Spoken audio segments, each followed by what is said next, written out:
Excellent. Good afternoon, everyone. I am George Binns, and I would like to start by acknowledging the traditional owners of the unceded land upon which I am meeting you all today, the Wallumattagal people of the sovereign Darug clan. I am a PhD student in the Behavioural Ecology Lab at Macquarie University, and my study species is this beautiful aposematic wasp moth, Armata nigriceps. So Armata nigriceps belongs to the sintermines and are abundantly distributed along the east coast of Australia. The adults emerge from October to April, and we think that they eat leaf litter and assorted weeds as larvae, but we actually know very little about their ecology. They're day-flying moths, and they have a very conspicuous flight behaviour, but can be quite cryptic in shadowy environments. They also sequester plant chemicals to use as unpalatable neck secretions, but also have this bright conspicuous warning colours as a primary signal to ward off predators from trying to eat them. So there's 36 species of Armata described in Australia at this moment, but due to their cryptic nature, it is extraordinarily hard to identify them. I was strongly advised to pick something else by several lepidopterists at the beginning of my Armata journey. Personally, I think that several of the species in future will be found to be one large species complex, but I don't have time to do this because my thesis is due next year. But if anyone wants to hire me a postdoc as a postdoc in this area, feel free to get in contact with me. So to give you all a bit of a background as to how I got into this mess, my PhD is mainly focused on variation in warning signals, seen here with these bright spots and stripes contrasted against the black background. We observe that variation in warning signals occurs in many aposematic species, which actually contradicts hypotheses that warning signals should remain constant across populations to be recognisable and effective against predation. Here you can see two male Armata nigriceps. The one on the left has larger spot to wing proportion than this one on the right. In fact, the spots vary in size and number, and we created a metric that assesses the amount of the orange spots inversely proportional to the black area of the wing, and we call this the P-spot value. We found that this P-spot value varies from around 10 to about 34% across the New South Wales distribution, and we also see a significantly higher average of P-spot in females over males. So as part of my research, I'm trying to understand what biotic and abiotic factors influence this variation. We have found no evidence of temperature influencing warning signal variation, which was a surprise, but we looked at moths collected across New South Wales and compared their signals with local temperatures. And we also raised larvae in the lab under different temperatures just to make sure. So here are some of the results from that rearing experiment.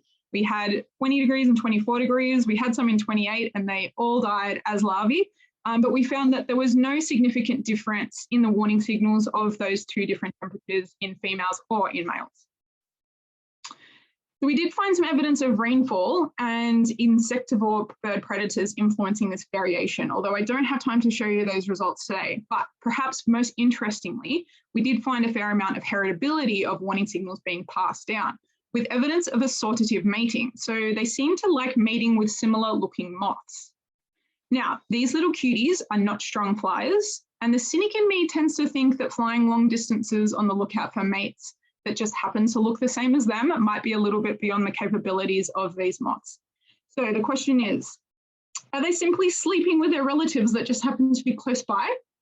Is the observed variation actually a product of them being a complex of subspecies? My lepidopterists at ANIC have frequently told me how difficult this genus is to work with due to their cryptic nature and how awful the preserved holotypes are, some of which you might be able to see in these slides. The original descriptions miss some key characteristics such as antennae colour. To be frank, the whole genus in Australia probably needs redescribing, and I'd say those outside of the country as well. So to further delve into who these moths really are, I have undertaken some molecular analyses, including CO1 sequencing of my target species, as well as a few conspecific and congeneric species that are more well known. In the middle here, we have Armata phepsalotus, which is only found on the south coast of New South Wales, and Aressa geographica, which is sister genus to Armata, which are co-occurring throughout a lot of the distribution with my nigriceps over here on the left. I also decided to do some SNPs analysis to see if population genetics might be able to shed some light on the population boundaries and the gene flow happening between populations. These results just came back to me on Friday, so I don't have any answers for you on that at this moment. But here are some of my early CO1 results for my nigriceps. All of these individuals, except for this small group over here, have been identified by me as Armata nigroceps based on their morphological characteristics. There's 5 distinct subgroups, but as you can see, we have some small supporting values, so some tidying up of these analyses is probably needed. With my very heartfelt thanks to Marianne Horek at ANIC for tutoring me in genital dissections at the beginning of the year, I've spent 3 solid weeks pulling out around 70 genitals and slide prepping and imaging those, because there's no significant external morphological characteristics that can be used to separate the species that I've seen. As the old saying goes, when in doubt, get the Aedeagus out. So let's have a look at these groups one by one, starting with group 1. Group 1's distribution starts from down on the south coast and goes all the way up to the northern border with Queensland and a lot around Sydney. So far, we can see some pretty terrible slide preps. Sorry about that, I'm still learning, but also some substantial variation in the valvae, as you can see up here, and also the coastal process, which seems to be quite pointy in some of them and quite robust or stout in some of the others. We also see some variation in the length of the Aedeagus, with some of them being quite long. Now, group 2 is mostly south of Sydney, but we had this one individual up on the north coast, up in Newcastle, north of Sydney. And the characteristics in this group seem to be quite consistent, considering the significant difference between the 2 populations. We have this kind of hooked valvae happening and the short, robust coastal processes. A third group is Newcastle Hunter region, north of Sydney. And we do see some similarities in these locations as well, again, in that coastal process shape. This group number 4 is a strange little group that co-occurs with group 1, but it apparently just lives in my home suburb of Macquarie Park. Another consistent group, with this time with quite pointy coastal processes and this kind of bulbous valvae. Our last group is from up near the Queensland border, and these two numbar specimens seem to have quite short and kind of hooked valvae and these quite robust, structurally stout coastal processes. Hopefully I'm pronouncing all these words right. I've never heard anyone say them. So let's have a look at some side by side. As I mentioned, we had some individuals co-occurring in Macquarie Park from 2 different genetic groups. We can see 2 individuals from group 1 in Macquarie Park and 2 from group 4. And we can see that the coastal processes, we've got some quite stout ones in group 1 and pointy ones in group 4, with these hooked valvae over in group 1 and the bulbous ones over in group 4.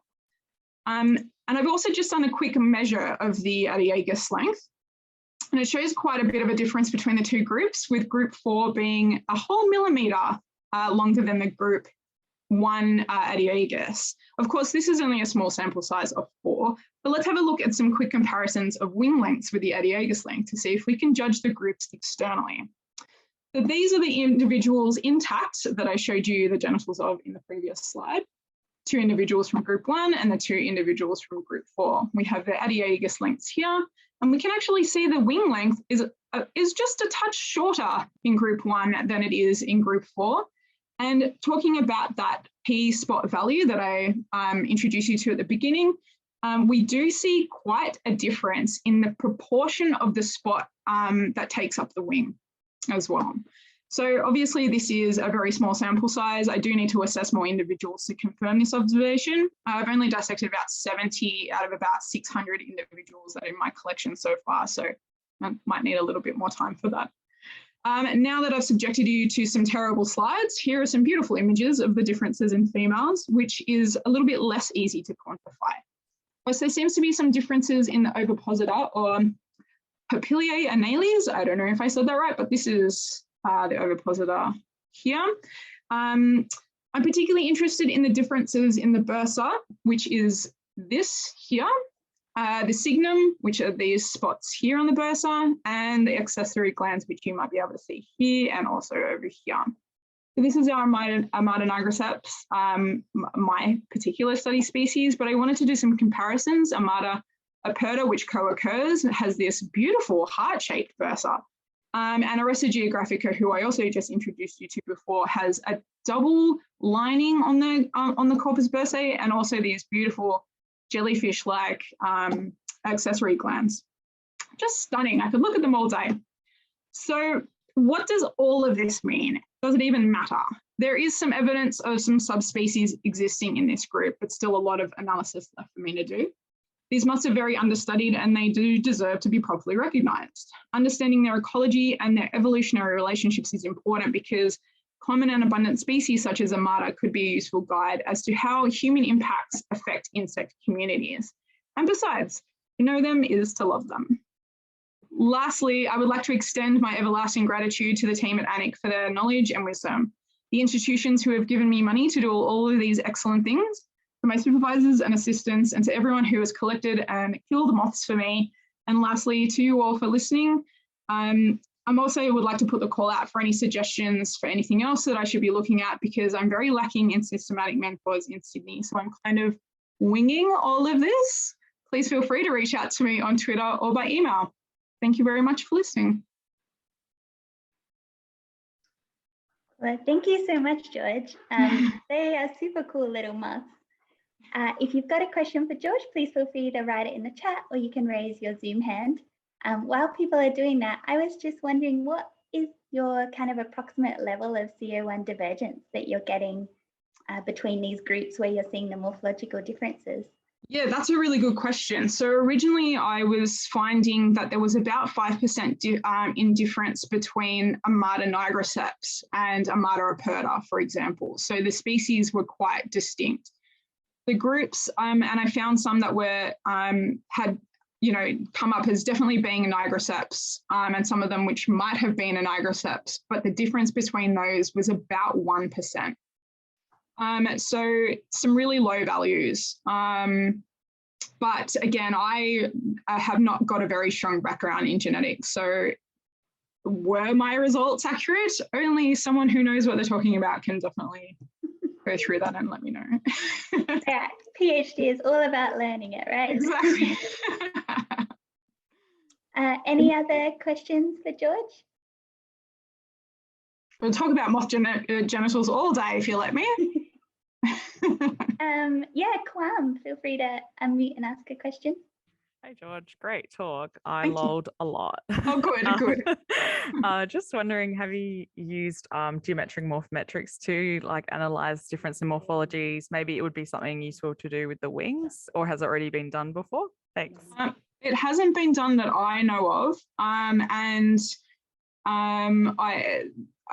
other than looking at the wing span and the p-spot value that we designed, there isn't a lot that I think that can be done, because the spots vary so much. You can't just look at the pattern and decide. But I'm happy to take any suggestions if anyone's got anything that I should be looking at.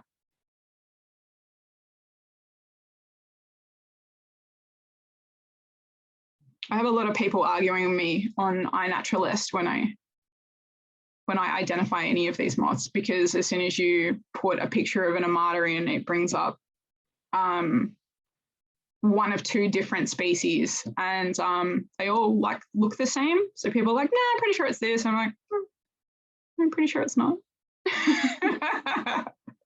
This is where, having really good taxonomic identification resources is really important. I think especially for those online databases, having resources that allow the general public to be able to use them and identify their images a bit better than the AI does on iNaturalist is really important, or we start getting all these erroneous records coming up everywhere.